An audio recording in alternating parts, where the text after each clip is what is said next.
Thank you, Daria Kunchenko, Joseph Cox, and Chen Su, for this beautiful slideshow with which to welcome everyone into the room today. If you missed it or would like to view it again, it will be on the ARIS website in a few days' time. Hello, everyone. A very warm welcome.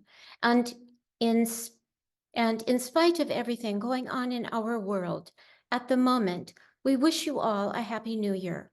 My name is Susan Schwartz, and I'm here with Catherine Cox, who has COVID, so we're doing a double act today.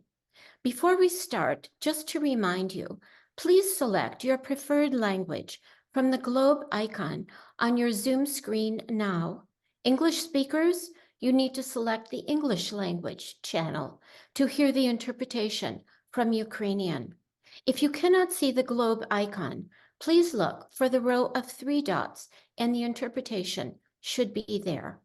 The Q&A today will be via the Q&A box, so please do start posting your questions, whether in English or Ukrainian. We have a couple of new people monitoring the Q&A today, Judy Cowell and Oksana Savitska. Welcome to you both, and thank you for taking on this role. As always, the warmest of welcomes to our Ukrainian colleagues, wherever you are in the world. Today's speaker is a refugee in Germany, which reminded me of the immense courage it takes to move to a foreign country, to try and fit in, learn its language and customs. Having an Austrian mother in the UK, I have some understanding of how complicated home and belonging are when you move countries, and that's without the war. It must be so difficult for those of you who are separated from family. In one of the meetings to prepare for today, I listened in as Daria confided to Tom Singer her feelings of guilt at being away from Ukraine.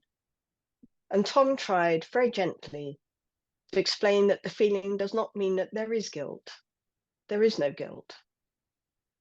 I see the grief and exhaustion in our Ukrainian colleagues who are away from home, how their hearts break every day for their country.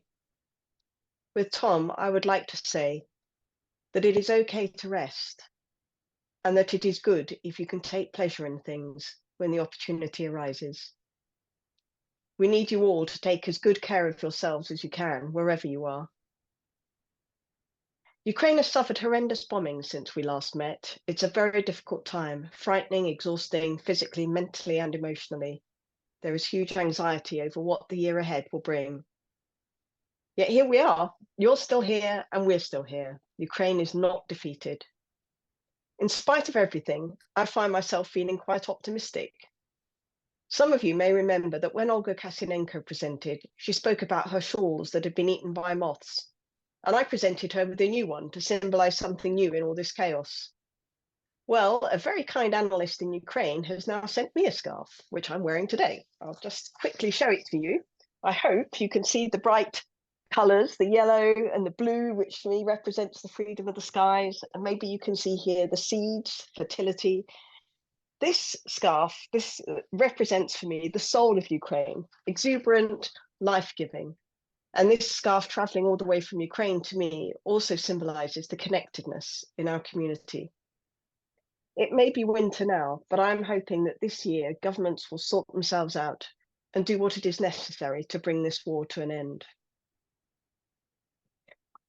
Last week, I had a conversation with an Israeli colleague in which she described her fear that the Jewish people would be driven out of Israel. Where will we go? She asked through her quiet tears. We sat in silence as the enormity of their question hit me. So we have two populations who live in terror that the other is determined to annihilate them and will not stop until that has been achieved. It is very difficult to hear the voice of the other in that situation.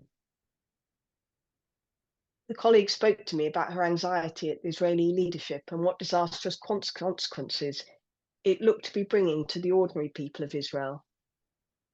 Neither the Israelis or the Palestinians have an effective leader, she said. We have no Nelson Mandela. Can we imagine that? Having an enemy that wants to eliminate you and not being able to trust your own leadership to act in your country's best interests? to be seriously concerned that they may be making the situation worse, who then can offer hope? My colleague described the anti-government marches and demonstrations that she attends every week. She appealed to me. We need your support so that we can be strong against our government. And I was able to say, yes, we can do that. That is what WJ is here for, to support our colleagues facing erasure, so that you can find enough space to hold the opposites, so that you can survive atrocities, support your traumatized communities, and somehow hear the human voice of the other, and have the courage to do what is asked of you. And so today we also welcome all our Israeli and Jewish colleagues from around the world and hold their communities in mind. We keep a place at the table for our Palestinian colleague, and we also hold in our thoughts and prayers the Palestinian community, wherever they may be. We acknowledge the deep pain you're all suffering, your fear, the trauma of the Shoah and the Nakba, the complexity of the situation you are in. And we support you as you try to process what is happening and to act with compassion and integrity. The geopolitical situation in which so many of us find ourselves is not just about the Israeli government, Hamas, Iran, and so on, but also about we British, the US, and others. We all need to be aware of our country's shadow when getting involved. Other countries have long protested about it, and it does seem to fuel wars. If you'll just bear with me a minute, it seems important to note that if we're properly going to hold the opposites, and if we don't want to undermine our efforts to find a peaceful resolution to both wars, the outbreak of the war in the Middle East has exposed how, in reality, international law has become something that others should adhere to, whilst we more superior countries can choose which international laws and conventions we respect. If our opponents break international law, it provides an excellent opportunity for us to claim the moral high ground. If we break it, on the other hand, it's justified militarily. Women and children are just collateral damage, and we're entitled to act this way because of XYZ. We suffer grief at every loss of life, but the other side are just human animals, to quote one politician involved in the conflict, and the numbers do not matter. We can accuse our enemies who are fighting for their freedom of being terrorists, but when we inflict terror, it is legitimate. We, of course, are not terrorists. Let us remember, by the way, that the US had Nelson Mandela on its terrorist watch list for many years, up, I think, until 2008, and he died in 2013. If we label people terrorists, we can ban them from speaking. We can ban others from speaking in support. And this is obviously not to justify terrorist acts by either side or incitement to terrorism. But the current efforts in many Western countries to silence other is another troubling development. These wars are not just about Israel and Palestine and Russia invading Ukraine. It's a far wider conflict about power, values, justice, respect for other cultures, respect for laws and conventions that were put in place after the Second World War in order to stop a repetition of what happened then. It's about genocide that's not been fully processed on all sides. This war is about equality of people, the rejection of racism of all sorts. It's about home and about every people's right to self-determination and to feel safe and secure. It's about ordinary people finding their voice and asserting it, demanding action of a different sort, and speaking up for their values. It's difficult for us sometimes to get involved in these geopolitical musings, but grappling with complexity is key, said Ranos Papadopoulos. So thank you for listening, and I'm going to hand back to Susan. We have something we would like to share with you, which we hope will encourage our Ukrainian colleagues, in particular, and all colleagues caught up in war in the month ahead.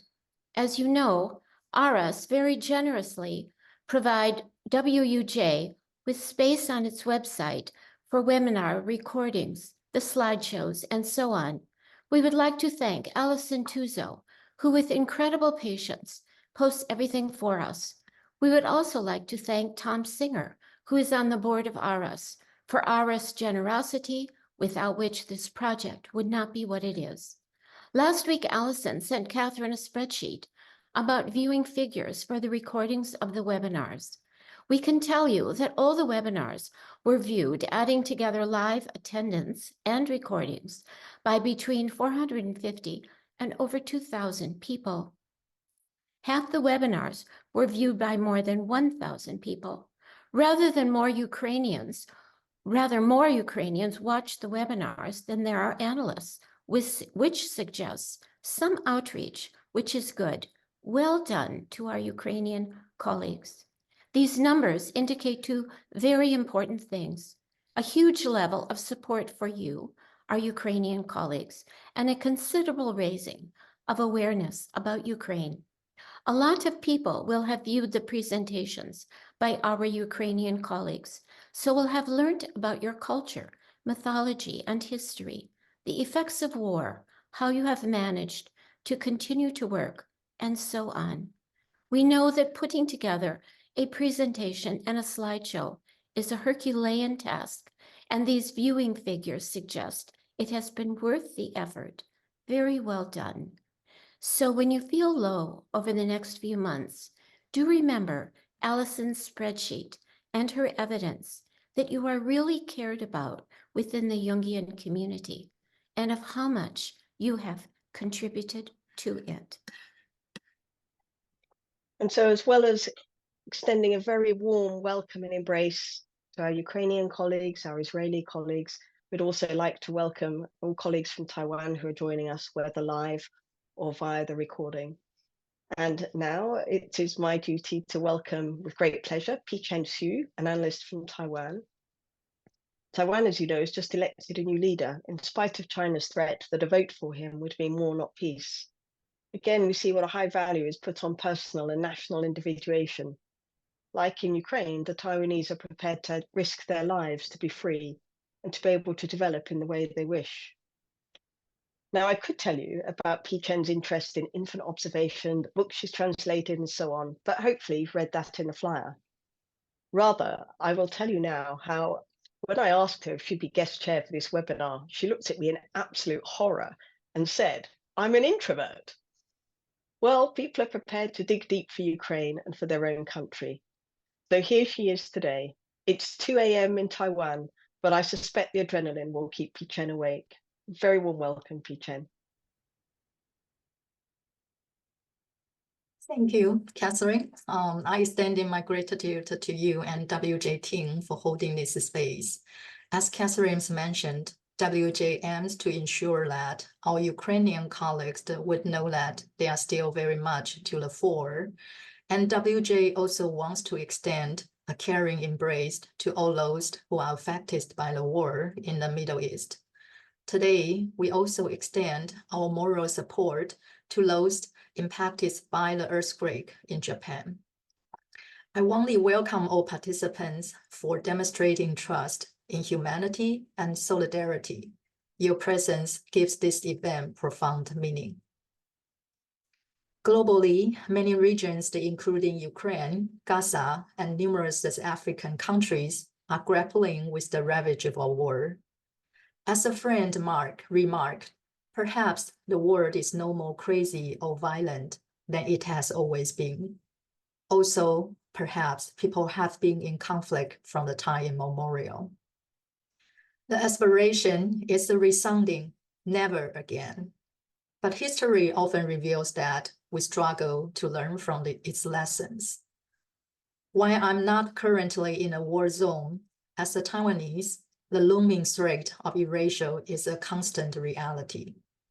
Pardon my somber tone, but the prevalence of wars, the rise of authoritarianism, and the surge of hatred are deeply disheartening. In Jungian psychology, we emphasize holding the tension between the good and evil, acknowledge and confronting collective evil. Despite maintaining hope for a transcendent third, recent years have seen split and hatred getting intensified in the world.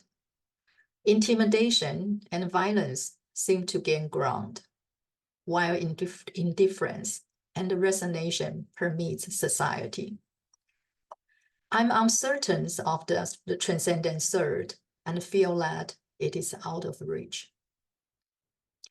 In our initial email exchange for this webinar, I was being asked to provide the image of Taiwan to be shared in a slideshow. I experience uncertainty and I wonder what can represent Taiwan and who can represent Taiwan.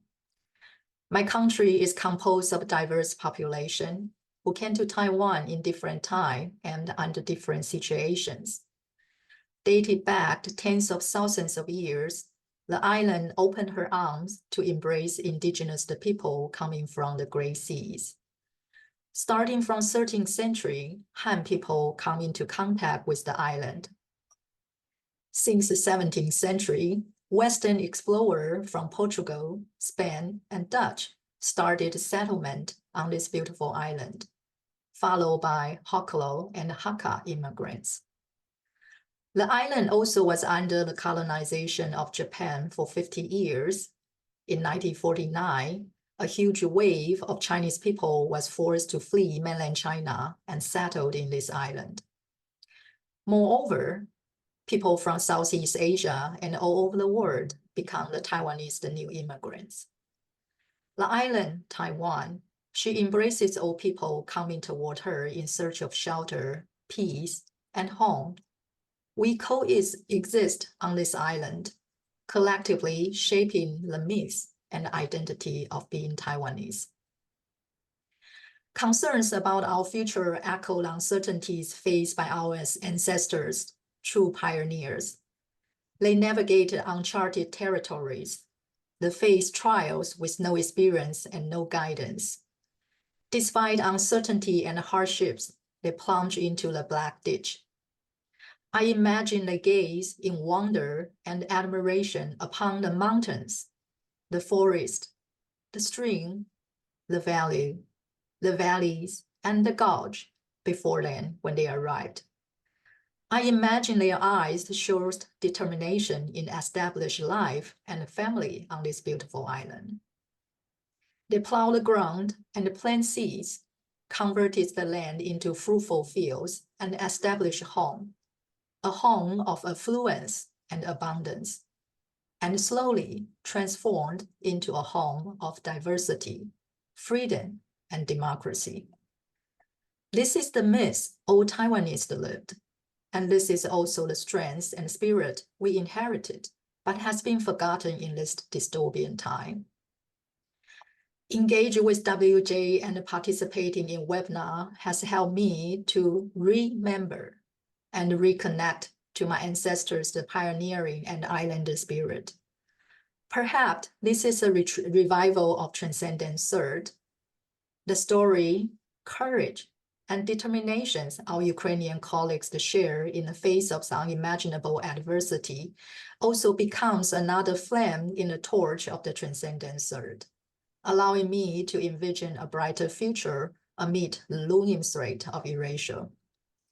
We find the faith to endure uncertain times and the courage to stand united, announcing, to quote Mary Stein, we stand for compassion, solidarity, democracy, independence, the right to choose how one wants to live, and not be dominated by bullies, whether they are other countries or other individuals. We stand for individuation, individual freedom, unquote. In life's unyielding flow, we find solace in stillness. I want to invite you to join me in a minute of silence. With each silent breath, we gather to remember those who are fallen, the life lost, and the families forever changed by the wars. We remember our colleagues in war zones on a daily basis, so close to life and death. Our thoughts are with the children, families, and communities who are caught up in the conflicts, who have experienced devastating loss, and who have to endure the agonizing choice between safety and connection with roots. As we stand together, let us hold in our hearts the memory of those who sacrificed for our safety, freedom, and independence. We think of those fighting for survival and pray for the dignity and human rights of all sentient beings. May their courage ignite a path towards understanding, compassion, and universal respect for human rights. In this quiet place, let the fragility of life remind us of the strength in solidarity. We remember, we stand together, we fall silent.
Now, it is my pleasure to introduce our speakers of this webinar. Daria Kunchenko, born and raised in Kyiv. In her talk, she delves into both her own and her patients' journeys of family initiation and creative unconscious in the face of adversity. Daria's message holds unwavering belief in a future Ukrainian Renaissance. Dr. Tom Singer requires little introduction. Tom sheds light on the collective depression gripping the global psyche, and he will discuss what the Jungian perspective offers as an antidote to the paralysis hindering our ability to imagine a better future. Please join me in welcoming Tom for his talk.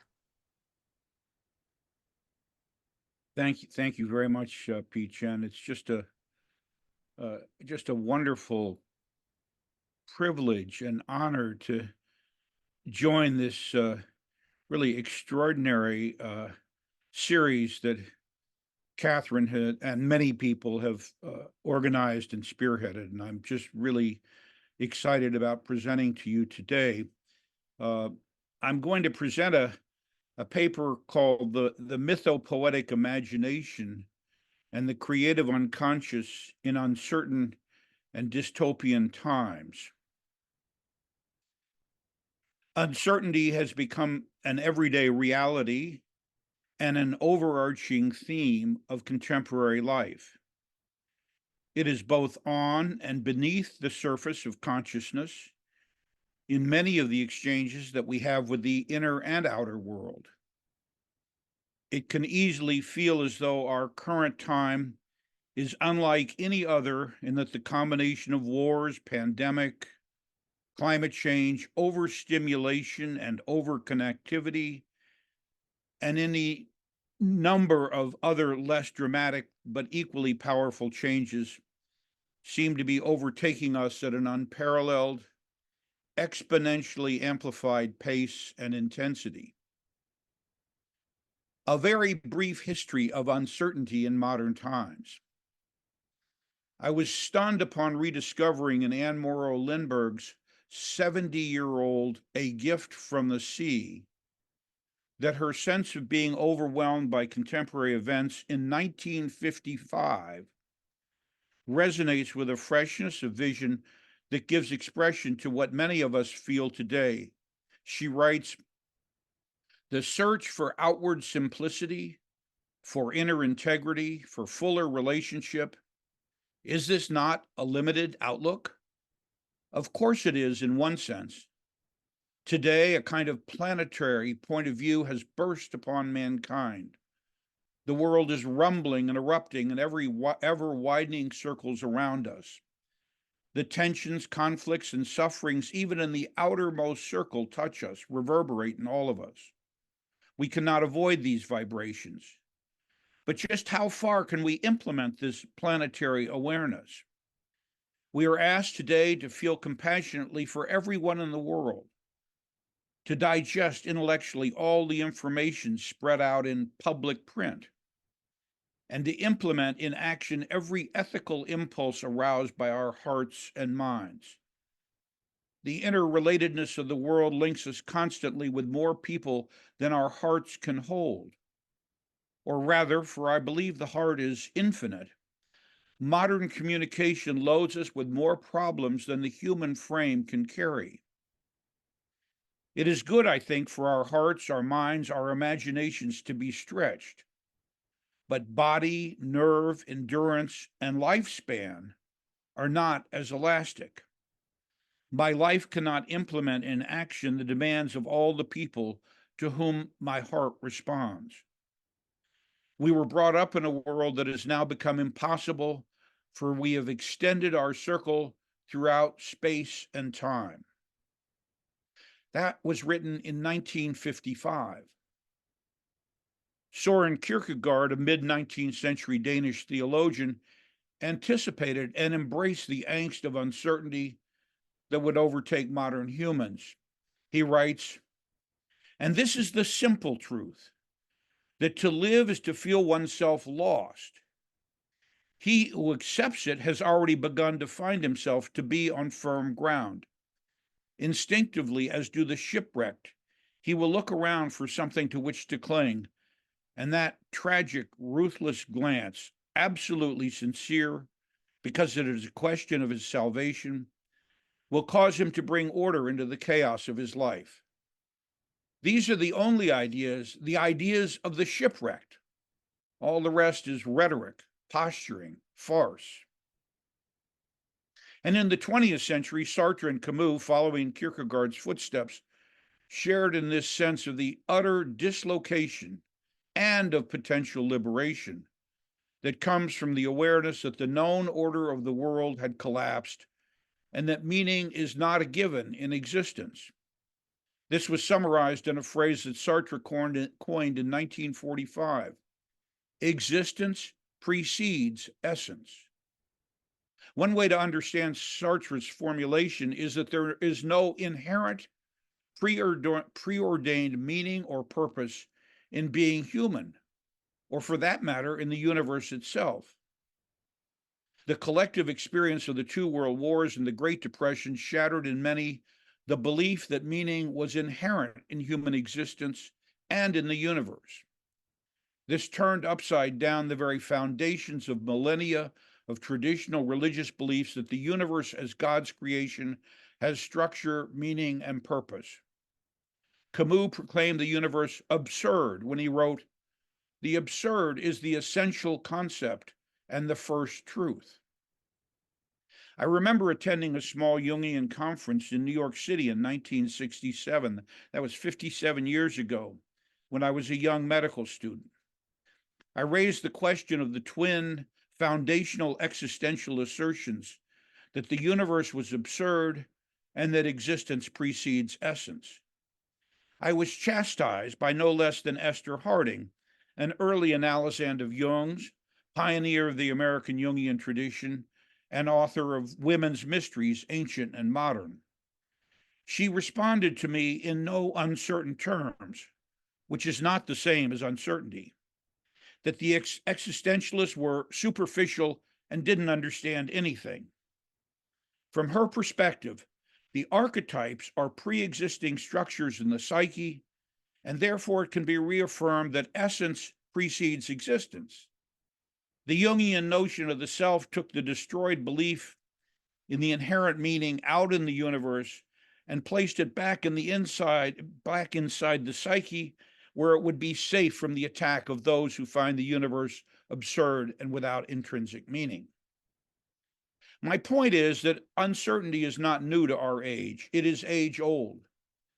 But we experience our uncertainty as if the world has never witnessed the crisis of uncertainty that we are currently experiencing. And in one sense, that is true.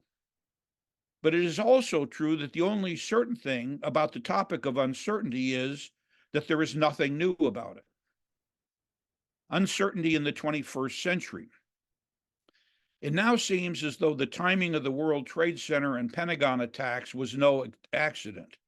That date, September 11th, 2001, ushered in the 21st century version of uncertainty, which includes everything from increasing uncertainty about the security of the Western structures of democracy to uncertainty about the future funding of the war in Ukraine, to uncertainty about the fate of human existence and all living things on the planet.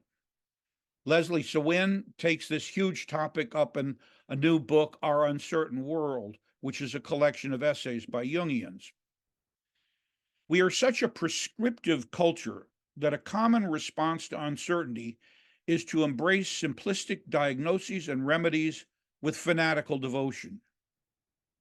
This undoubtedly contributes to the rise of fundamental beliefs of all kinds, whether they be in the form of dogmatic religious or political ideas or the convictions of conspiracy theories. They have an answer.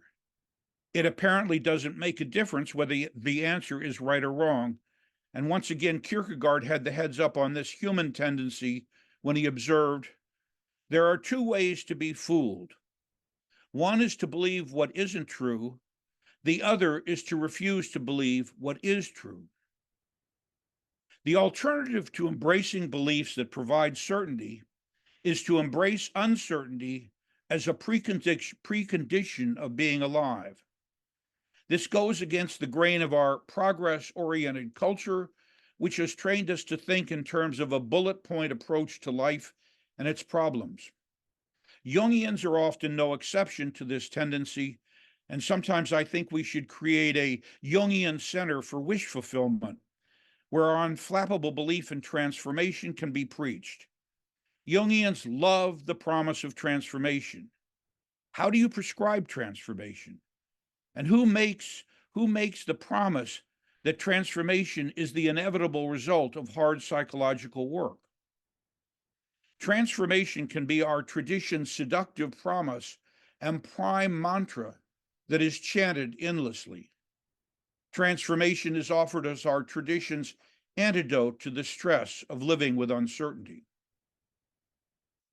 A tentative model of the psychological stages of collective and individual responses to uncertainty.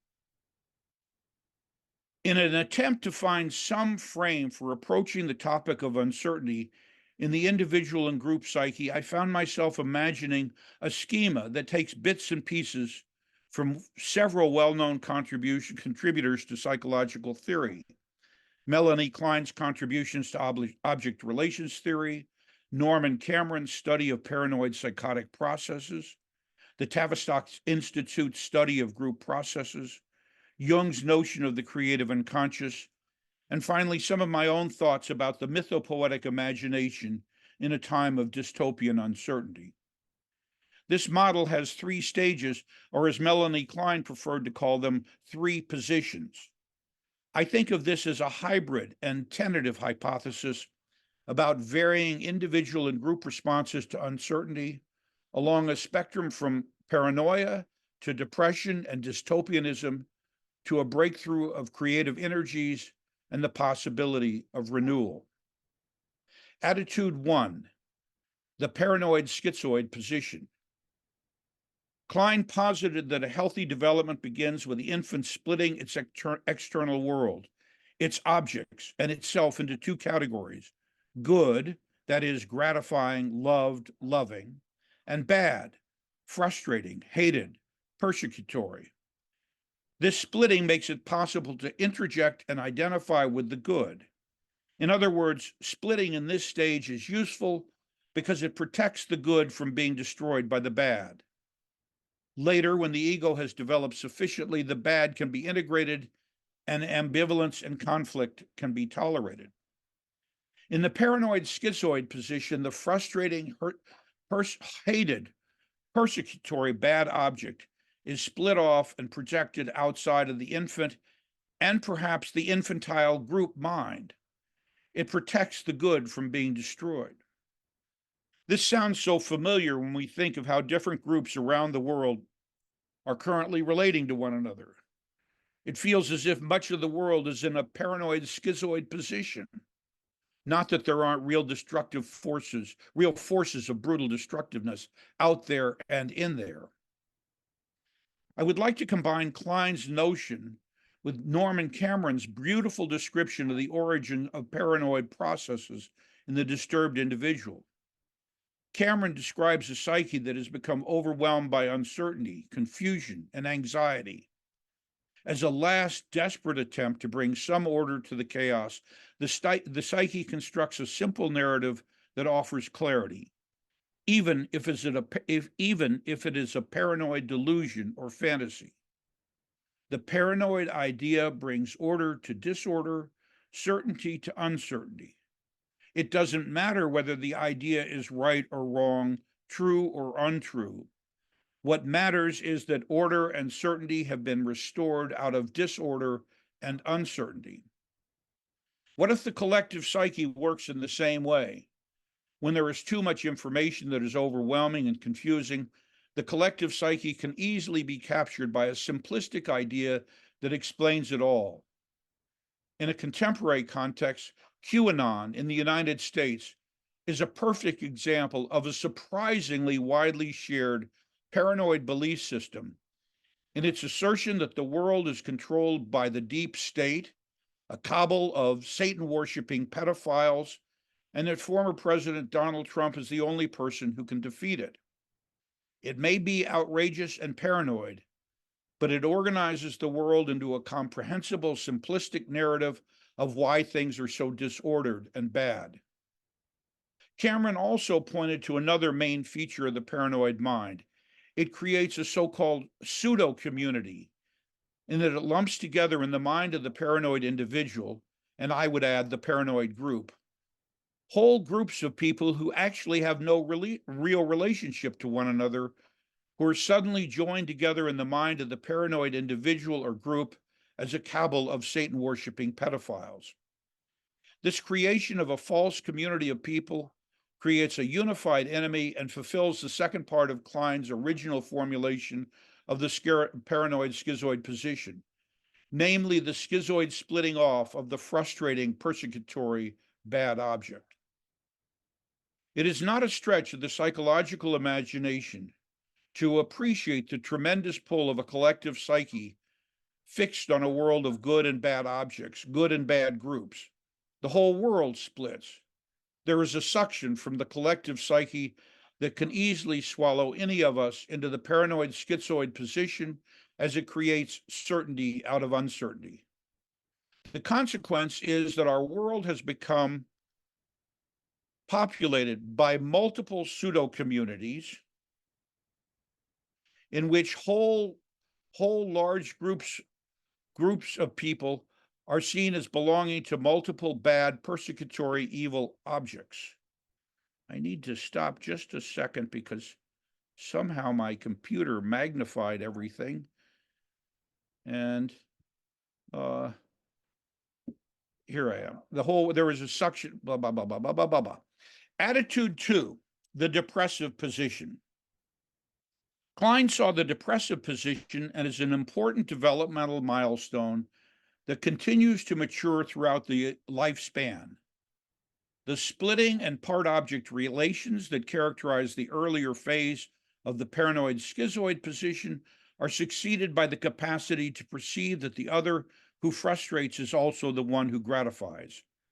Schizoid defenses are still in evidence, but feelings of guilt, grief, and the desire for reparation gain dominance in the developing mind. In the depressive position, the infant is able to experience others as whole, which radically alters object relationships from the earlier phase. Before the depressive position, a good object is not in any way the same thing as a bad object. It is only in the depressive position that polar qualities can be seen as different aspects of the same object. Increasing nearness of good and bad brings a corresponding integration of ego. If the paranoid schizoid position offers the certainty of a fixed idea and strong emotional conviction in knowing that oneself or group is good and right and just, and the rest of the world is wrong and bad and persecutory, the depressive position in the individual and the group may be a developmental achievement, but it comes at the cost of having to tolerate the knowledge that good and bad exist in all of us and in all groups. This tolerance of ambivalence and the knowledge that oneself and one's group can be bad as well as good means living with the burden of a depressive mood. We can think of dystopianism as the cultural or group experience of what we call depression in the individual. Indeed, it is a short step from talking about a depressive mood in an individual to talking about dystopianism in a group in which a negative attitude to life in general and the future in particular dominates. The dystopian mood that has overtaken much of the world in response to intolerable uncertainty, seemingly insoluble problems, and unending conflicts is one of the most disheartening and disturbing aspects of contemporary life. It may be a psychological achievement to see oneself, one's family and friends, and the greater world community as being a mix of both good and bad and not split into good and bad. But living with that painful truth and reality can leave one in a state of disillusioned resignation to the uncertain fate of a world in rapid decline. A natural consequence of the dystopian mood is for the individual and group to withdraw from active engagement in the world. This withdrawal can take many forms in different degrees, from just giving up on any meaningful commitment at all in a nihilistic resignation to a more moderate disengagement with the broader world and a sharpened focus on what is in one's immediate surroundings.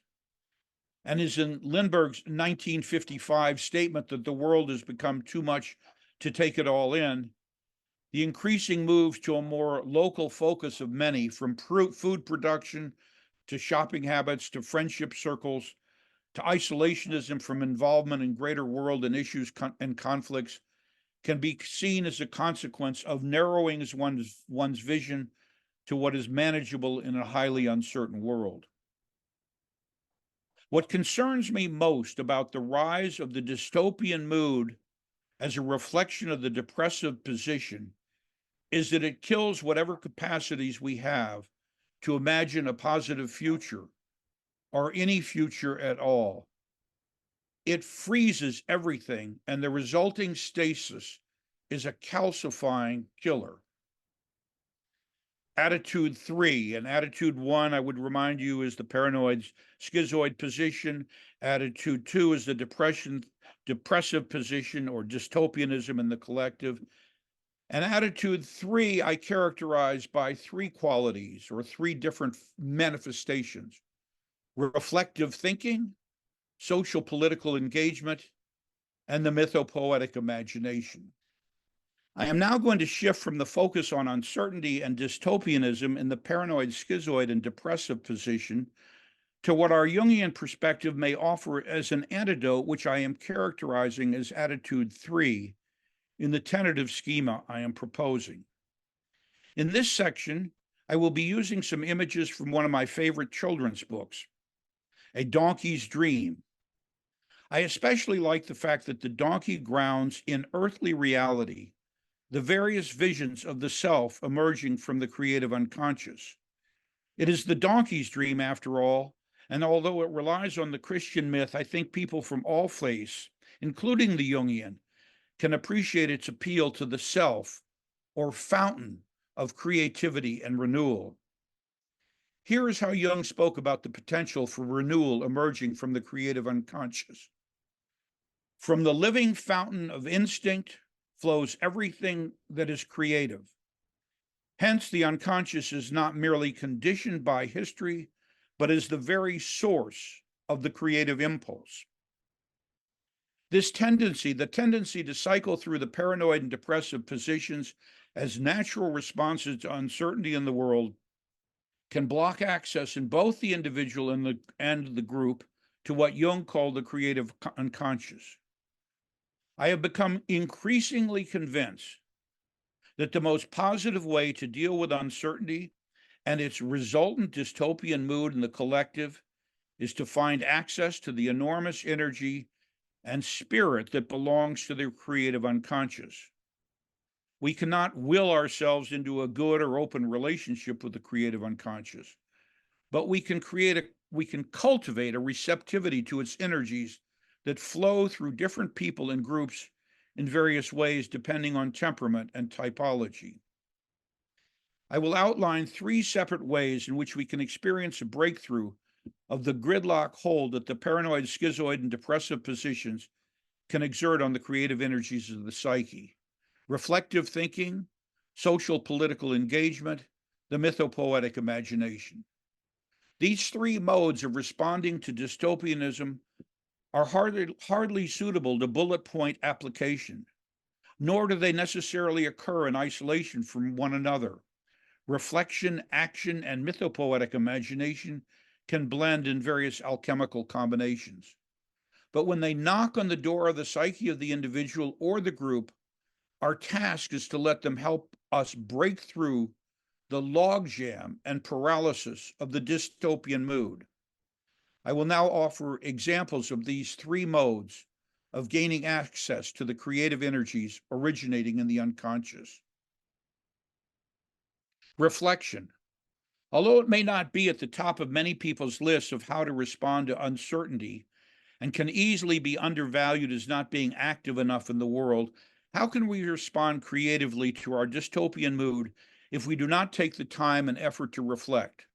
Once again, I turn to Kierkegaard, who noted, "People demand freedom of speech as a compensation for the freedom of thought, which they seldom use." In our own Jungian community, the entire WUJ seminar series is an example of creating the space to share and reflective thinking that offers a gateway for creative energies to emerge from the unconscious. Anne Ulanoff's most recent talk to WUJ, Speaking to the Unspeakable, is an example of the reflective psyche at its very best, in which Ulanoff, following Jung, says, "Psyche may push beyond blockings because its main activity is creative images. We may be moved to reaching toward a dot of good, of light in the gloom, of snarling and yelling in the pulls of death-dealing attractions. This is a fight and a contemplation. Hold to a dot of good in all the shambles of evil." End of her quote. Following Ulanoff's lead, we might even rediscover the dot of good in the democratic dream of the shining city on the hill as a beacon of hope, and imagine it as Kiev, a place constructed and inhabited by women and men aware of their great resources and their great response.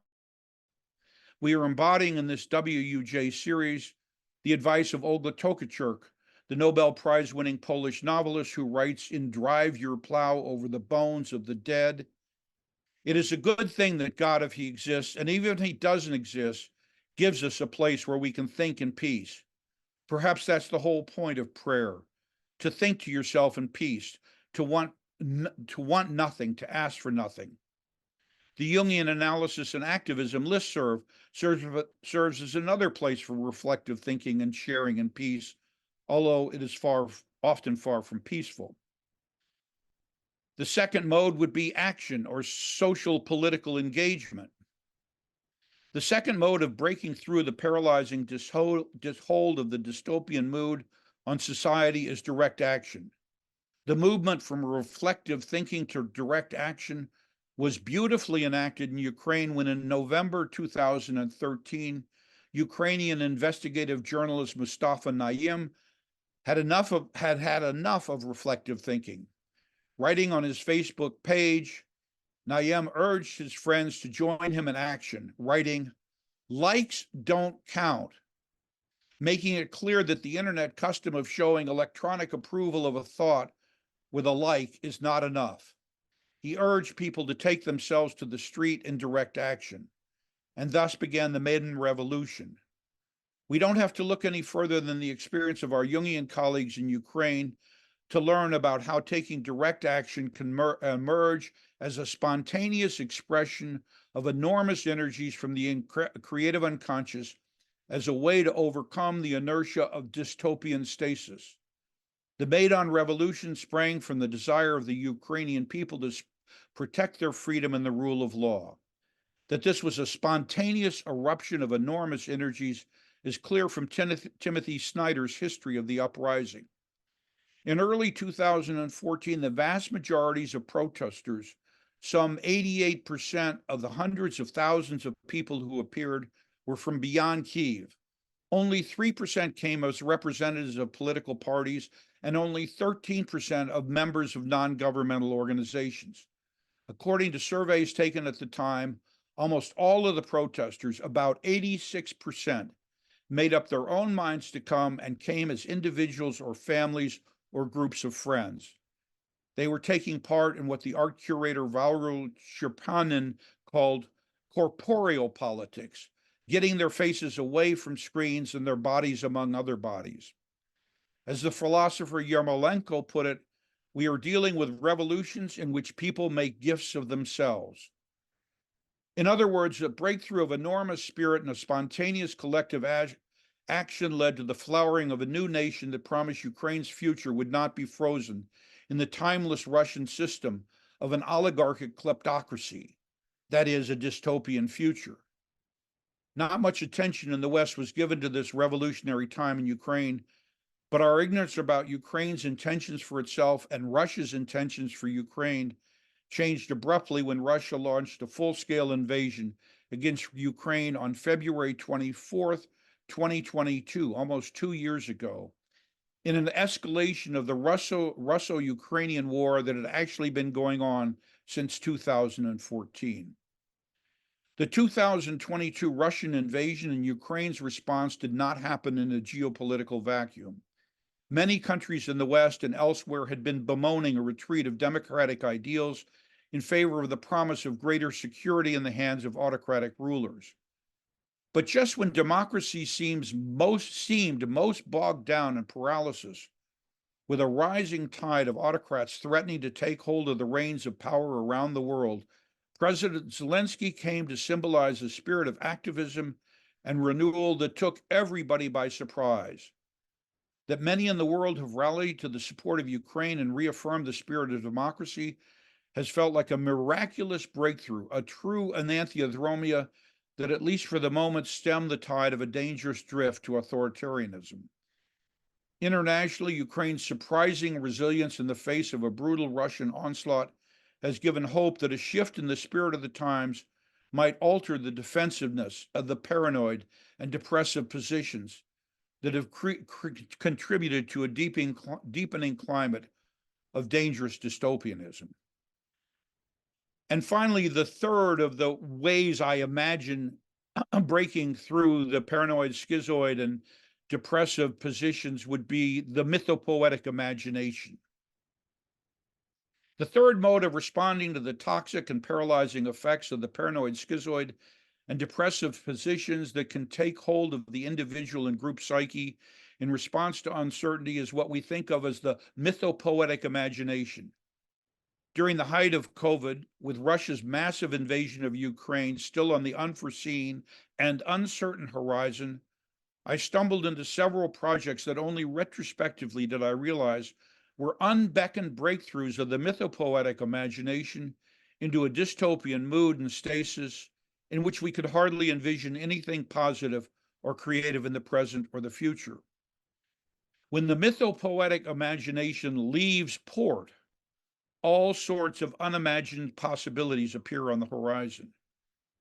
These experiences of the mythopoetic imagination surprise me with a sense of delight and renewal, putting me on high alert to the importance of having an active sniffer, the capacity to smell, when something soulful breaks through and allows the spirit to set sail through the numbing fog of dystopia that has the effect of shutting us down to any signs of creative, life-affirming energies. I want to highlight one project in more detail to get a sense of what I mean by the mythopoetic imagination. As a senior in high school, Millie Cutts was homebound for a year because of COVID school closures. All of her academic and social life was conducted on the internet. In the absence of the stimulation of the school and friendship environment, Millie could have easily succumbed to the paralysis of her daily and future life with a mixture of paranoia and depression. Instead, something in the creative unconscious got stimulated in this already talented young artist, and the mythopoetic imagination broke through the logjam of isolation, fear, and the all-pervasive dystopian mood. Instead, Millie embarked on a remarkable creative project, a series of 80 drawings that explore the growing dependence of young people on internet technology. The time limits of this presentation only permitted me to include a few of the images, but a paper including many of them is available on Eris in an interview that Jean Kirsch and I conducted with Millie. I want to focus on 4 of the drawings that speak specifically to the psyche's response to the impact of uncertainty that I have outlined in my schema. Among the many things that impressed me about her series, which we called Millie's COVID Fever Dreamscapes, is the fact that Millie's mythopoetic imagination did not deny the paranoid, schizoid, and depressive positions that overtook her at times. In fact, she faces them head on in her drawing. And it is worth noting that Millie is not just being taken hold of by her own psyche, but by the collective psyche and its cultural complexes as well. Millie's experience of the paranoid schizoid position. This drawing is as good a representation of the paranoid schizoid position overtaking the group psyche as we might find. The giant eye of the internet hovers over Millie and all the people she knows. About this drawing, Millie said to us, "This drawing represents my fellow classmates and everyone I know who is engulfed by technology. There are so many people and they go off into the distance, but you can still feel their presence in sort of an infinite regression. They are not all the same person, but many different people. We are all wearing the same colors as a way of saying that we are all in the same situation. But they are not all me. For instance, there are different kinds of hairstyles, and they are not all wearing the hat. In this drawing is a single large eye rather than many eyes, which she features in other drawings.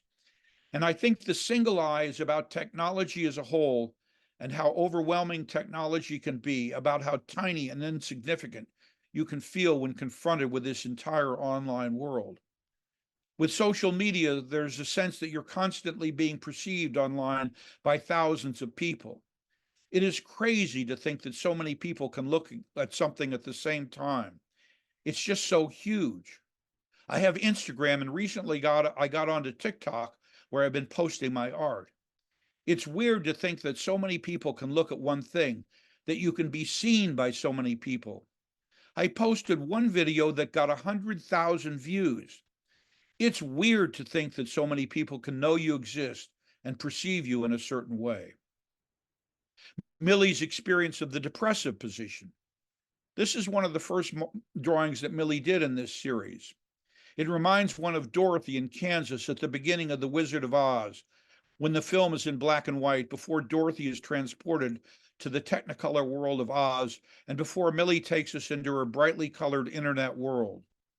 It is hard to make out Millie, who sits cross-legged and dark-eyed in the very center of the drawing, which she entitled Bleak Reality. Here's how Millie describes this drawing. I think this was supposed to be like my reality, my mind, during those months of COVID isolation. It's sad now that I think about it. My reality was a lot bleaker than the imaginative worlds I was creating or dreaming about. That's what when I put all these drawings in a book, I chose this as the first page. This is what reality was like. It was really bleak.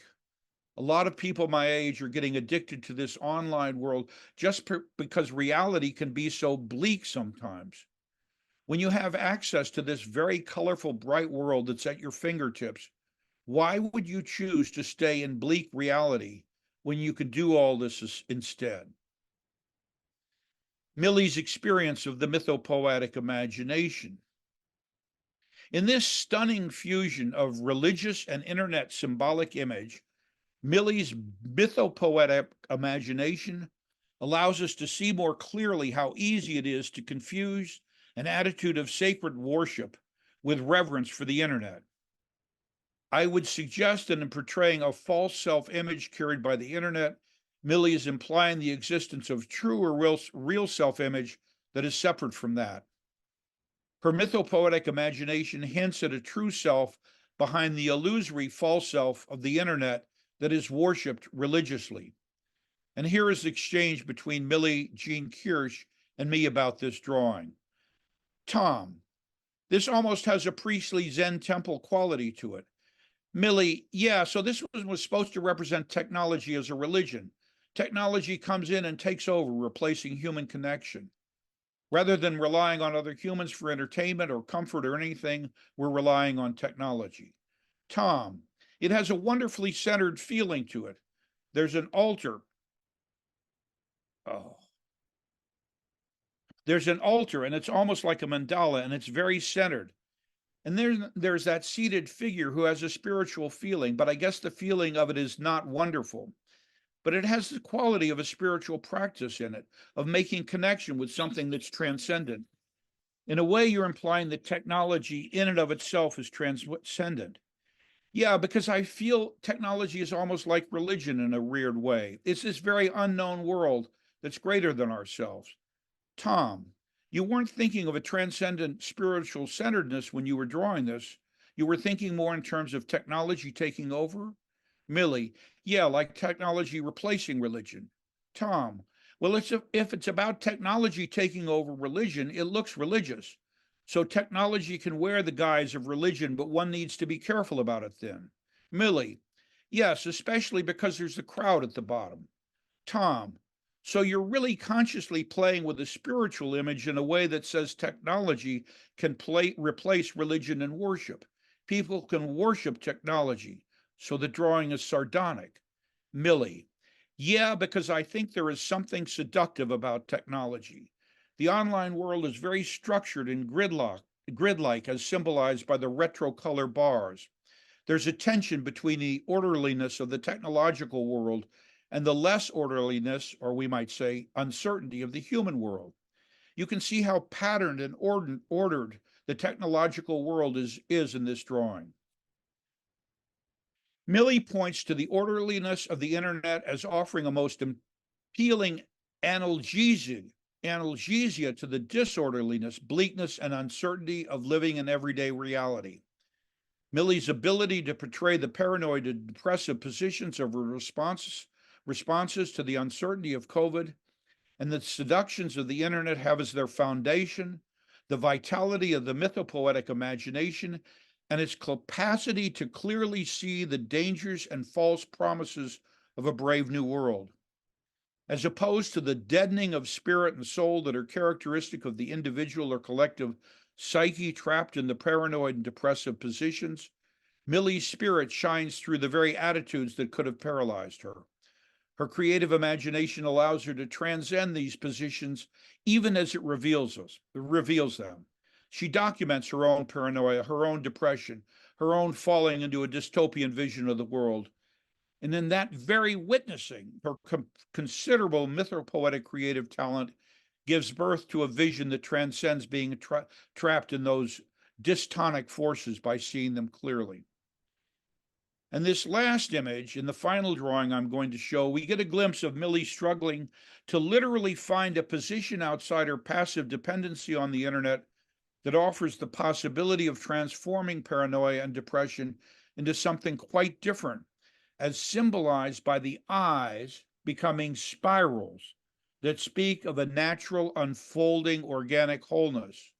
Millie said of this drawing, in this one, my alter ego is confronting the eyes rather than hiding from them. My alter ego is at a panel exercising control. In taking control, my alter ego is able to hypnotize or mesmerize the eyes and turn them into spirals.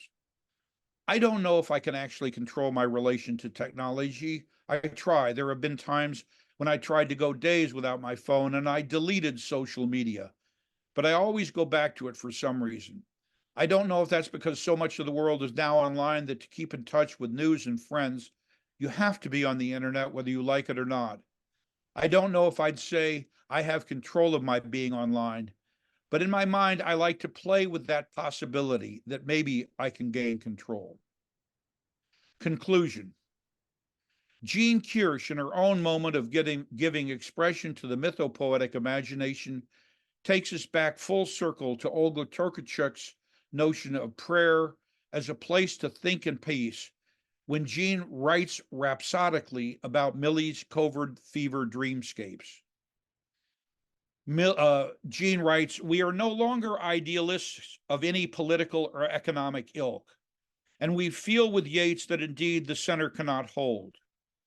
Yet we draw back from the nihilism which seeks to beckon, and we seek meaning as our guide and protector. We count upon a certain resilience of being. We are struck by some manifestation of matter inspired by spirit, a sunrise or a symphony or a painting or the way a drop of water hangs at the tip of a blade of grass, and we are held in awe. Such is our experience of the rare burst of creative genius that Millie so casually handed to us with her fever dream paintings." End of Jean's quote. My final point: we would all do well to become more alert to when the vitality of a soul or souls energized by the creative unconscious breaks through the deadening effects of our collective paranoid and dystopian attitudes that freeze life and its flow. Even if it sounds like I am a card-carrying member of the Jungian Center for Wish Fulfillment and its unflappable belief in transformation, we glimpse in Millie's drawing of eyes becoming spirals a transformation from paranoid dystopian stasis to a restored rhythm of life's natural unfolding, to a renewed sense of life's possibilities. The Ukrainians fight for their existence, and their freedom does the same thing, and we join with them. And now I hand this over to Daria, who will show us how the creative unconscious has come alive in the most amazing way in the people of Ukraine.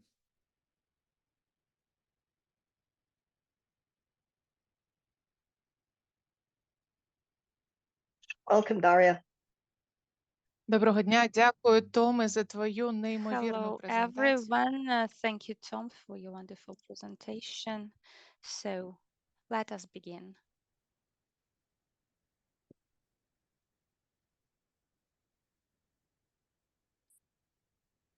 Hello, dear colleagues. I'm very grateful and sincerely thank each of you today for participating in the event in support of Ukraine. The whole world is currently experiencing difficult times of uncertainty about the future. The darker and darker the storm cloud that hangs over humanity, regardless of faith, geography, or political system. First, the war in Ukraine, which from 2014 to 2022 was not even called a war. Then there is a war between Israel and Palestine, which take a considerable number of human lives every day. There is also the threat to Taiwan's sovereignty, which makes the fate of everyday Taiwanese people dependent on the upcoming elections. We are all going through extremely difficult times, but it is important that in times of destruction and loss, we can survive. And in times of trauma, when ties are broken, we appreciate the incredible support we have from each other. Working with people in forced emigration for the second year in a row, I often hear stories of extremely difficult decisions to return home from the safety to the great danger of the occupied territories or territories close to the front line because they feel themselves as people cut off from their roots, or as if their umbilical cord had been cut, or as if they were hanging in the air hoping to set foot on the homeland once again. And they considered the threat of possible danger from rockets and shelling to be less of a threat than the loss of connection with their own roots, their own soul. In the first month of the war, when I was already in Germany, I had a dream. I see a tree growing in the middle of a large garden. It is strong with the deep roots full of vitality. Then I see the tree in the plant pot. The plot is large enough to fit the tree, but the roots have to access the ground. At this point, I had a great longing and sadness in my tree. I thought about the roots. The roots were completely isolated from the ground. But that tree could survive it, but did it live in the full sense of that meaning? Then I saw two trees next to each other, one slender and flexible, and the other strong and powerful, with centuries old roots. Both of them were already growing in the ground. For me, this dream has become the realization of the depths of the grief of isolation and an incentive to search for my inner path. As M. Eliot describes it, the tree is the point of connection between heaven, earth, and hell. I also recalled Jung's words that a person outside of myth is like a person without roots. He has no connection to the past and future within himself and with the modern society. Thus, the revival of my own myth was the beginning of my journey of individuation through war. In today's talk, I would like to propose to consider the potential of the creative unconscious as a bridge to restore transcendence on the example of my client who revives the past to her soul through paintings, and also to explore the deeper aspects of myth and Ukrainian culture through the study of the image in folklore and modern mythopoetics. The Ukrainian folk view of magic was not monotheistic, but rather pantheistic. The image of the Ukrainian witch is dual, merging the elements of good and evil. Folk tales describe various ways of initiating a woman into a witch, including symbolic death and rebirth. In Ukraine, the witch has become a symbol of transformation. And Tabariolanov, in their book The Witch and Clown, Two Archetypes of Human Sexuality, note that the witch is the most significant missing element of gender identity, which is in its negative form is the image of a woman obsessed with masculinity. It is the witch who rejects the traditional image of keeper of the house and chooses knowledge and power to bend others to her will. The quote, the witch power lies in her knowledge of the secret life of nature, not society. Her mind belongs to unconsciousness, not the rational. She embodies the problems that all women face in one form or another, how to integrate the dynamics of countersexual aspect and embody all these undeniably masculine characteristics within a feminine identity. End quote. The witch is a symbol of female power, resistance, and rejection of stereotype. The image of the witch in Ukrainian mythopoetry is much deeper than just a scary image. It reflects the desire of ancient culture to defend the need for equality and freedom. The witch archetype constantly leads us to connect with our unconsciousness, as if mesmerizing our consciousness. Like in my client's dream, I'm quoting, I'm standing on a battlefield and I see bloody battles of confrontation. I'm very scared because I feel in danger. I realize that my future will depend on the outcome of this battle. On a distant hill, I notice a woman with long hair laughing loudly as she watches the action.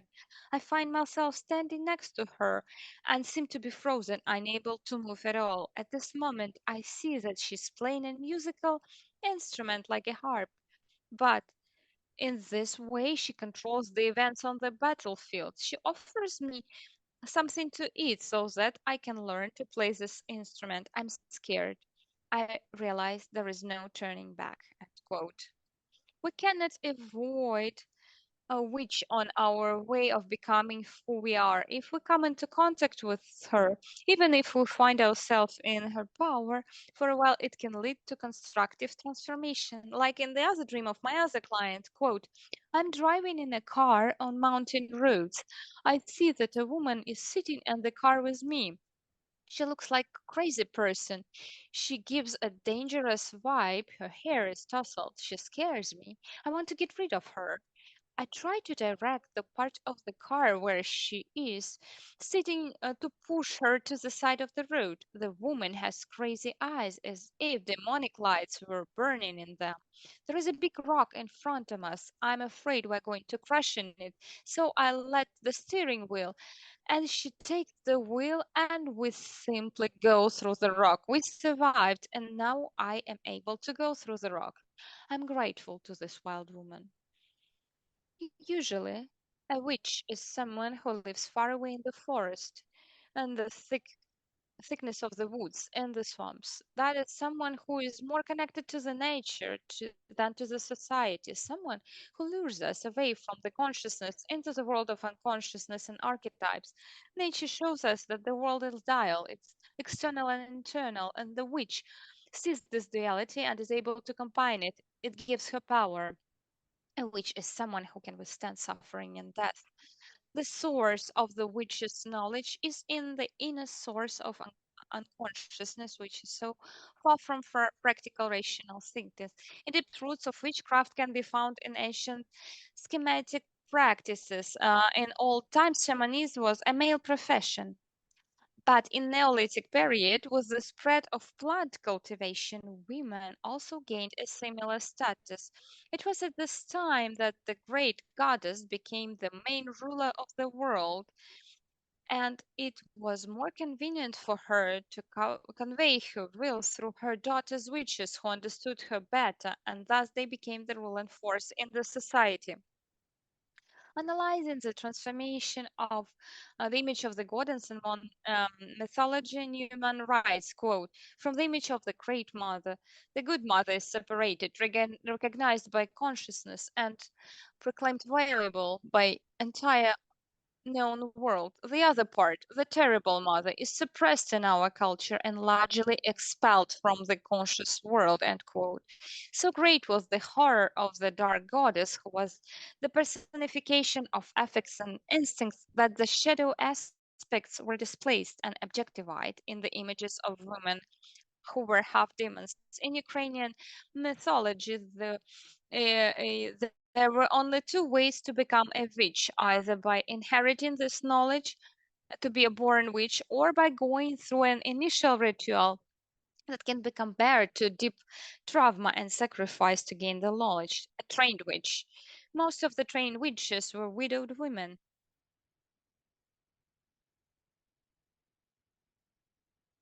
Women with deep wound from loss, the fire of pain and suffering and sometimes hatred triggered an alchemical process of transformation. Having lost a real man, a woman went in search of unconscious male energy in her psyche. We can see similarities with the initiation in shamanism. Initiation is the beginning, is the awakening. But on the other hand, initiation is also a loss of innocence. Only a few shamans can inherit the gift. Most of them go through initiation by shamanic illness and getting the wounds that wouldn't heal or pain that wouldn't go away. Transformation begins with the acceptance that the pain is important. It is also an inevitable part of life, Jung said. This wound leaves a mark, but it is the mark that enables inner healing and transformation. In Ukrainian literature, the witch is often depicted with a snake's body, such as Zmiyivna in the fairy tale of Ivasik Telesik or Enchanted Princess in the fairy tale, in another fairy tale. In Tropilian culture, the snake was a symbol of fertility and personified feminine. According to Newman, the snake is a complex, ambivalent image archetype that is symbol of predominant unity and perfection. It is a coal-eyed serpent living in its own life cycle, a primordial dragon that is biting its own tail, Ouroboros, which is generating itself. The snake is a symbol of wisdom. It is both masculine and feminine, combining opposites. The phenomenology of snake is that it is capable of transformation, changing its skin every year. Another important attribute of shamanism is feather, a symbol of spirit and air. Feathers, as an important transformative aspect in Ukrainian folklore, can be found in the fairy tale The Lame Duck. When she shed her feather and turned into a girl, she turned back into a dog. When her feathers were burned, she turned into a bird and flew away in order never to come back. Burning of the feathers by deception here symbolizes an attempt to keep the psyche in the rational world of matter, completely cutting it off from the spiritual world. But this act causes it so much pain that it can no longer remain in the material world and chooses the path of the soul. Traditionally, the stork is the patron bird of Ukraine. Often in shamanism and witchcraft, the symbol of awakening or gaining new knowledge is the third eye. It is considered the gateway to higher consciousness and spiritual realms, as well as a source to intuitive knowledge and insight. The witch creates a connection between the external and the internal, creating synchronicity. This transformation can be perceived as a symbol of inner transformation and liberation. In the folk imagination, the witch often embodied not only strength, but also magic, wisdom, and power over the spirit world. The most famous image of a witch in Ukrainian culture is Solocha from Gogol's Evening on a Farm near Dikanka. And also in works of by such writers as Marina Lutsenko and Lesia Ukrainka, the witch acts as a symbol of female emancipation and of the fight against patriarchal ideas. The creative unconscious is an inexhaustible source of innovation, ideas, and discoveries. Jung believed that the autonomous essence of the creative impulse as something that operates outside of the conscious is reflected in the symbolic nature of art. They have deep historical roots. The primary images from the unconscious are imprinted in mythology. The creative process guides the artist to extract these images from the collective unconscious and present them to us as archetypal symbols. Now I'd like to introduce my client. I refer to her as Elle. I was contacted by a young woman aged 37 with sleep and eating disorders. At the first session, I felt interested. I even sort of admired her. Here is what Elle told me about herself. Quote, I have been working constantly to avoid contact with the horror of death that has befallen me over the last 8 years. I came from the east of Ukraine. For me, the war started back in 2014. To avoid feeling that, I had to work, manage, and control all the time. I tried to be diligent in everything, to be a wonderful wife, a caring mother. I established for myself a rigid framework of how it should be, and I did my best to meet the standards. I don't feel like I was really living a life, and it started much earlier.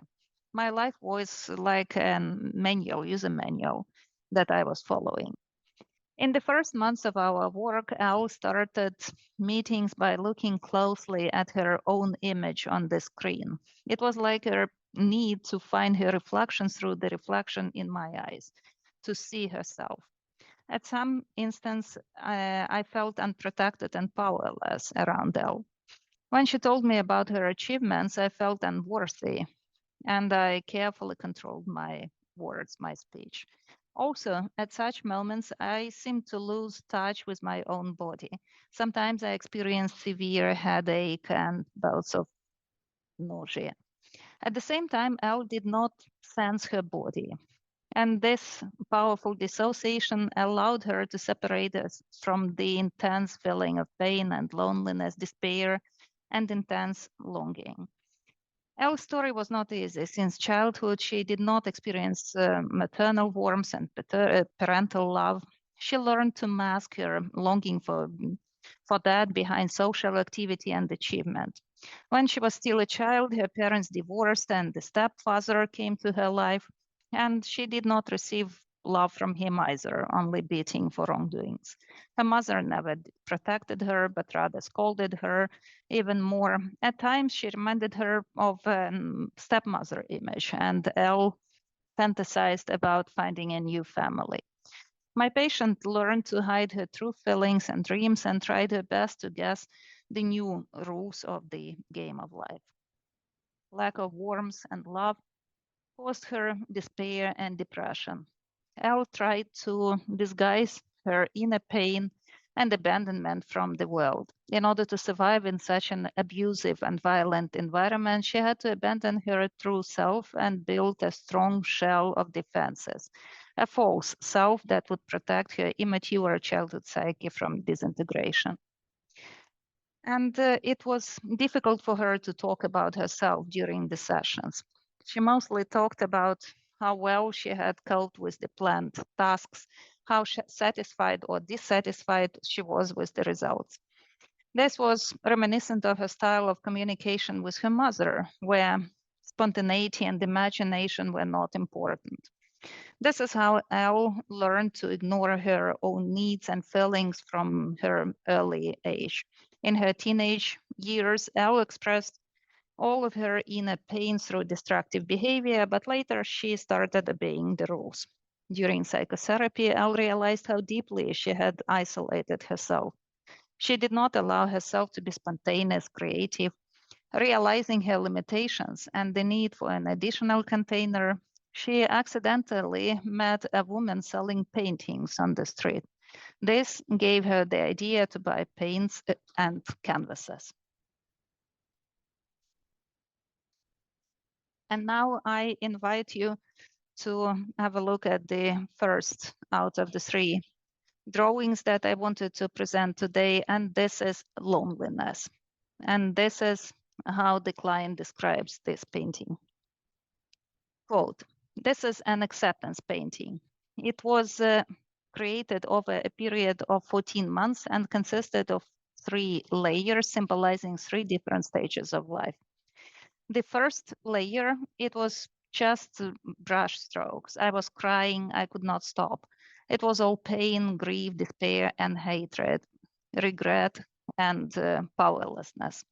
The second layer is the eyes. In all of my paintings, I had those eyes as a symbol of a new look.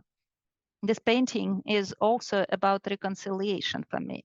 At first, those eyes were something big and evil, but in the end, I saw a new look that was no longer frightening to me. It was true, able to see something more. In this picture, I accepted my loneliness, the complete lack of real support with an outwardly perfect situation picture. This vulnerability and the building the boundaries, realization of the experience of my own worthlessness.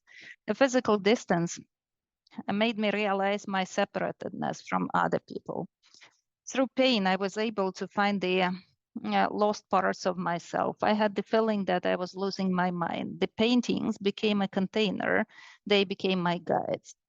In the third layer, the figure of a little fairy appears. She brought me inner support, peace, and hope. End of quote. By describing the stages of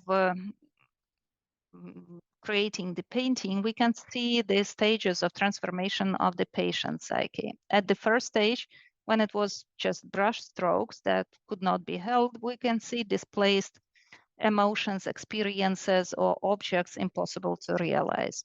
The canvases became a sort of a container for the archaic, unconscious beta elements. At this stage, our sessions were full of emotions. She was literally drowning in her feelings. And here we can see the reference to the paranoid schizoid possession, as Tom mentioned. So in other words, Elle kept all the good aspects of herself, such as kindness, openness, caring, concern for others, while completely splitting off the parts that gave her anxiety, confusion, and uncertainty. In the second layer of the drawing, we can see 2 different views. This is an opportunity to see differently, to see from several sides. It is an opportunity to withstand ambivalence, as in the depressive possession. Elle refers to this view as scary and witchy, which transformed into clarity. Around that time, Elle had a dream. I see myself surrounded by several men, and I feel a strong sexual attraction to them. I'm surprised because I forbid myself to flirt with others, but this drive is stronger than me and I let go of control. I start seducing them one by one, then all of them hug me, I'm ecstatic. They are now completely at my mercy. This aggressive sexuality aimed at control and power shows us the obsession with the animus, when our ego cannot cope with internal distortions. The deep need for intimacy gave rise to a desire to consume. And during this period, Elle started bringing stories to the sessions about conflicts that had occurred in her life. Each time it was a story of suffering and unseen inner content that forced her to fight and defend herself. She was surrounded by people who demanded, condemned, and abandoned her in the most difficult moments, and she had to once again stay in that dark room surrounded by monsters. She was angry with me, sometimes even furious, and she said that our sessions were not enough for her, they were too short. She felt as if I was abandoning her each time. At such moments, I would cry inside, feeling powerless. Once there was a situation where she needed someone to pick her up after surgery. She was afraid, worried. She said that it was so difficult to find someone who could give her some physical care and support. I felt she seemed to expect this physical human help from me. My two identities were, I was torn between them inside, but I felt how important it was to keep the analytical frame. It was our temenos, a strong container in which transformation would be possible. Accepting and realizing this powerlessness allowed us to protect the inner content. She went to the surgery knowing that her image lives on in me. Elle describes this experience as an opportunity to see something differently and as an opportunity to be seen. She says, it changed me, like as if I could never share something deeper than the literal with anyone. The little fairy that appears on the third layer of the painting personifies the archetype of the divine child as a symbol of the transformation of the self. The symbol of the child represents the true but invisible roots of consciousness. The motive of the child compensates for the inevitable one-sidedness of the conscious. It is a symbol that unites opposites, a mediator, a carrier of healing. In this way, we can observe how numinous psychic reality helps the traumatized ego. At this point in countertransference with the client, I no longer felt I was losing contact with my body or that my body was attacking me. The emotional intensity of our sessions no longer flooded me, but instead made it possible to see behind this waterfall and see the images emerging from the depths of the cave. Next slide, slide 7. Here, Elle refers to this painting as helplessness. This is how she describes it. A girl is lying on the floor. She is experiencing pain and ecstasy. And this painting is about her inner liberation. Through this painting, I experienced the whole waterfall of feelings that I hadn't allowed myself to feel throughout my life. It's about acceptance and powerlessness, about pain and watching this pain. It was like a waterfall bursting from inside me. I felt like I was dying and coming back to life at the same time. In this picture, in this painting, there is also an image of an eye. In the second painting, we can see a contour similar to blue wings of a butterfly. According to Muriel Stein in his book, The Transformation of the Self, it is the transformation of the caterpillar into a butterfly that can help the false self to die, to actually decompose into molecules in order to make the spiritual transition to the true self, to the imago. Although the processes in the paintings reflected Elle's individual processes, we also see a certain synchronicity with the collective processes in the psyche of Ukrainians. At first, it was complete chaos and undifferentiated feelings. Later, due to differentiation, we managed to identify a new look or clear vision.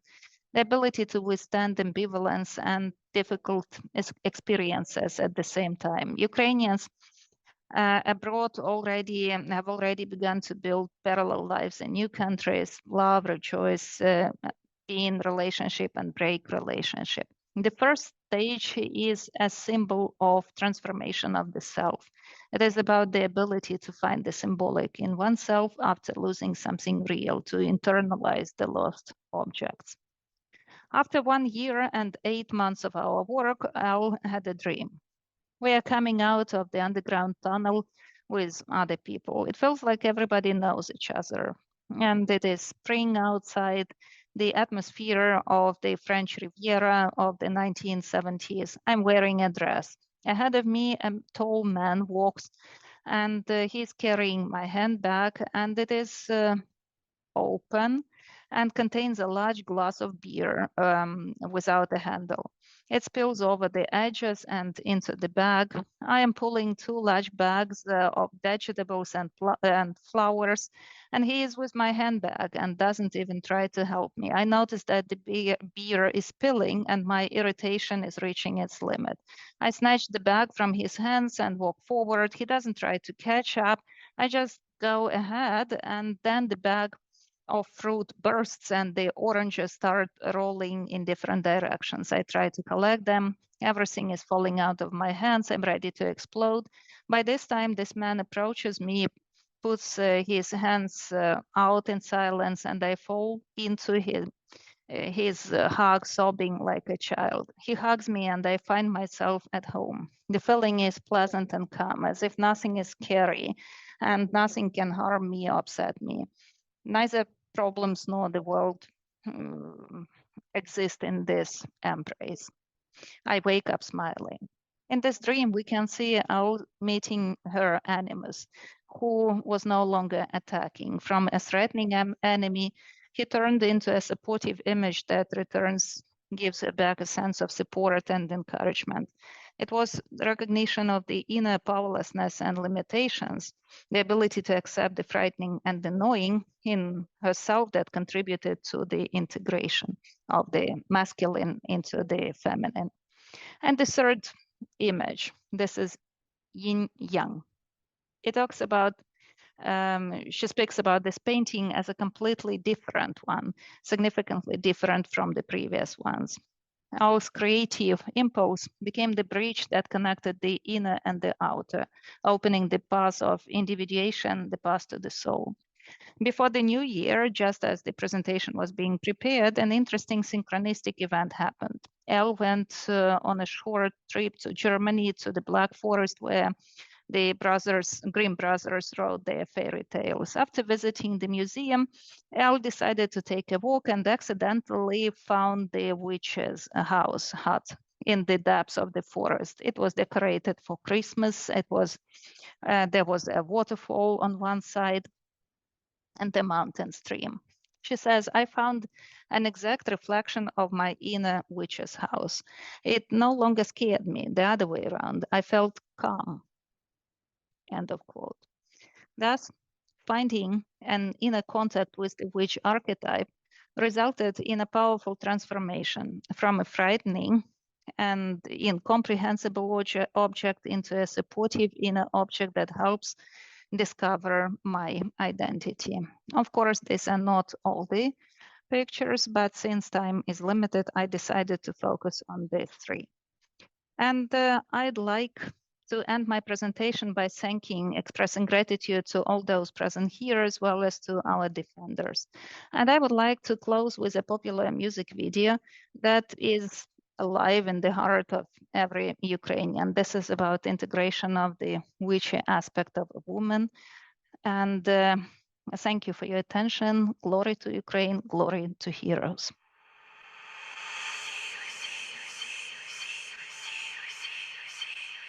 Сію тобі в очі, сію проти ночі, буде тобі вражен, так як відьма скаже, скільки святу землю впало зерен жита, стільки разів буде тебе враже вбито, скільки враже півень вночі кукуріка, стільки днів у тебе доживати віка.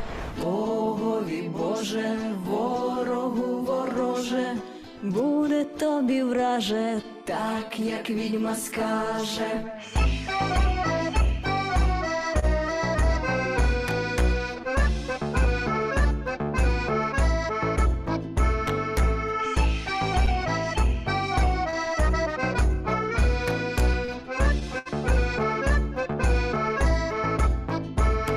Скільки зробиш, враже, кроків по Вкраїні, стільки твого ляже роду в домовині. Тільки на півсвіту чорного пристріту буде тобі враже, так як відьма скаже. Писанку розпишу, люльку заколишу, матір твою враже, без дітей залишу. Батька твого враже, смертю заспокою, жінку твою враже, висушу ганьбою. Богові Боже, ворогу вороже, буде тобі враже, так як відьма скаже.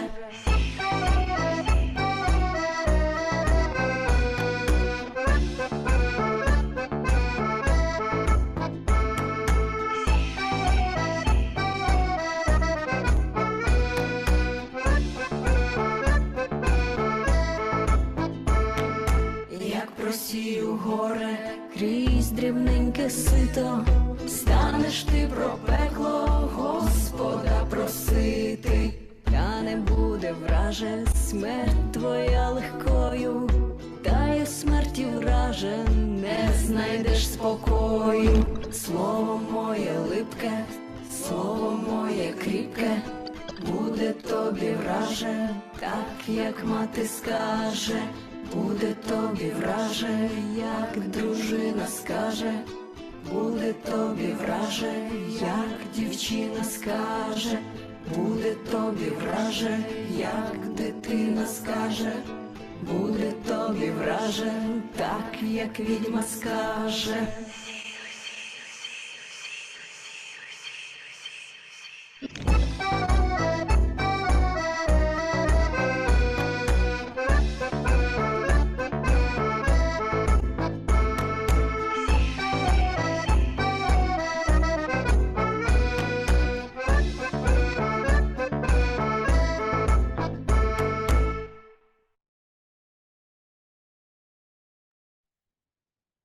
And Daria, thank you for gifting us with such a remarkable presentation. The images you share truly resonate and enriches your messages. Unfortunately, today we won't have time for question and answer, but I would like to shortly respond to Tang and Daria's presentation. Millie's courageous act of facing the giant eye in her dreamscape ignite a powerful transformation. As she turns, the single gaze dissolves, replaced by a dance of multiple spirals. This change beautifully illustrated what Tang proposed as the Jungian's antidote of this dystopian time. Each spiral holds the potential for both inward and outward journeys. When it spirals in, we go inner to a place of peace and contemplation, to an interior space of memories and self-exploration. When it spirals out, the energy is outflowing and expansive. We take action and we engage with grassroots movement in making differences. While Millie's was uncertain if she can truly have control of this giant eye, her true power lies not in domination, but in the freedom of choices. Daria's presentation echoed the introspective depths of Millie's dreamscape. The suffering from the war and the profound loss in life forced the Ukrainians to spiral in and to connect to the archetypal level of consciousness. It is the encounter of life and death, good and evil. It is a brutal encounter. But like the struggle of the butterfly trapped in its cocoon, navigating this the painful truth is a necessary step toward transformation. The journey of Millie and El resonate deeply with the ancient myths of Inanna. Just as the goddesses descended into the underworld to ensure life's renewal, so too do Millie and Elle confront their inner darkness. This descent echoes the Daria's amplification of the witch archetype, particularly in the figure of Inanna's dark sister, Ereshkigal. Herrera describes the Ereshkigal's realm as a space of, quote, depression and abysmal agony of helplessness and futility, unacceptable desire, and transformative destructive energy, unacceptable autonomy, the need for separateness and self-assertion, split off, turn in, and devouring the individual's sense of willed potency and value, unquote. These are the very forces that we often deny, armoring ourselves against their unsettling gaze. Ereshkigal's eyes of death can petrify us with fear, while her eyes of depression freeze our lives, rendering everything stagnant. Yet, the myths of Inanna whisper a powerful truth. Only through conscious and willful surrender can we turn the dark goddesses into life. The healing arises, quote, not only because the meaning or image is found, but because the process of life is given attention and empathic presence and the mirroring that touches it whenever it is, unquote. Elle's discovery of the witch's house in the Black Forest and the transformative image of the waterfall becoming a rushing stream resonate deeply with me. It echoes the image of the fountain in the donkey's dream in Tom's presentation. Maybe similar to Tom, I also sound like a member of the Jungian Center of Wish Fulfillment. However, I think my belief in transformation has some reality base. As I prepare this response transcript, an analyst reflected on the recent election in Taiwan and her New Year's plan. Although unsure of her exact path, she declared, I want to help the general public have more conscious awareness.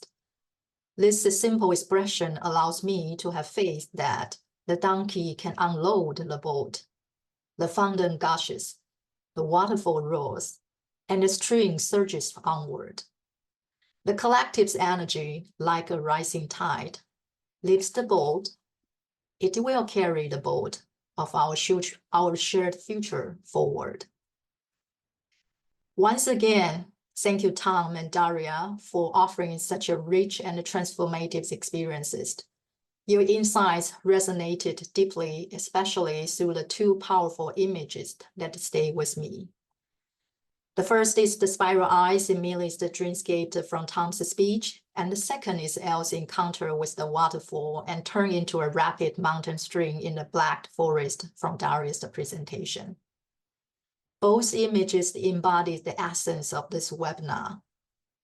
Just as the Millie's spiral eyes suggest not just the inward reflection, but outward energy and action. So too does the waterfall, enriched by our collective actions, becomes a surging force for good. As artist Kandinsky reminds us, everything starts from a dot. And this resonates with Anne Ulino's The Dot of Good from the December webinar. That tiny dot, she said, has the power to comfort you, strengthen you, bolster your courage, and ultimately reveal the matrix of becoming.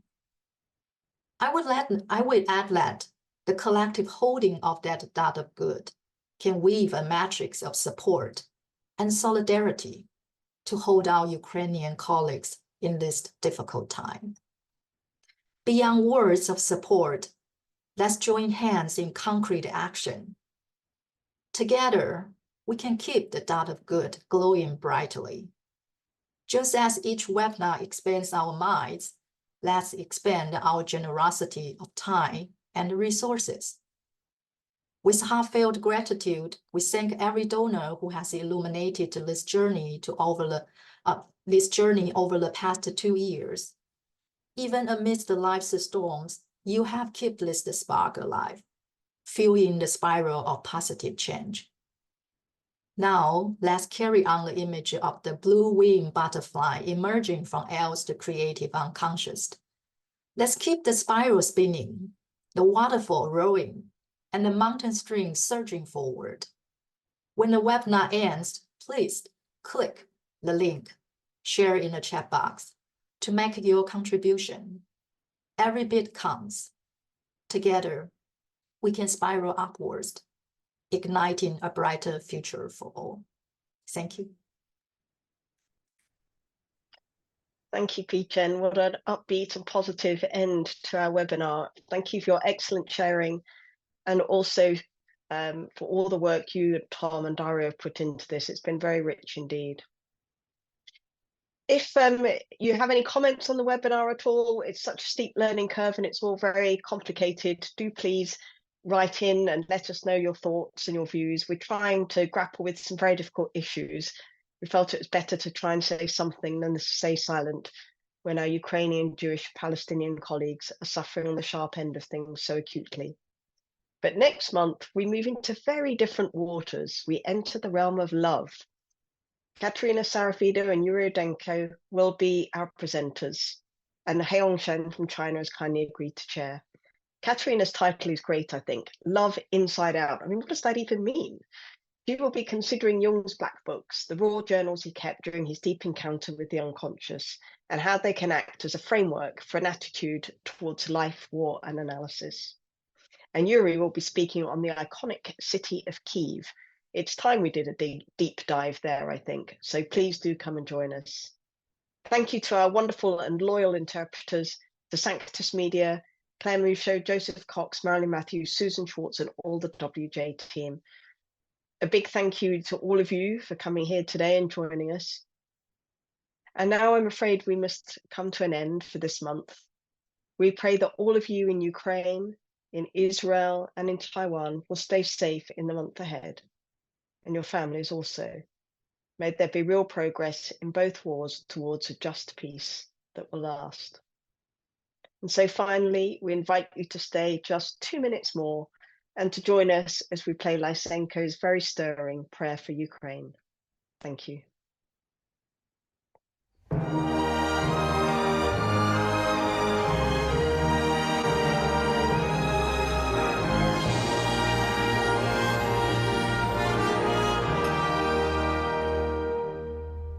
Боже великий єдиний, нам Україну храни. Волі світу промінням ти її осіни.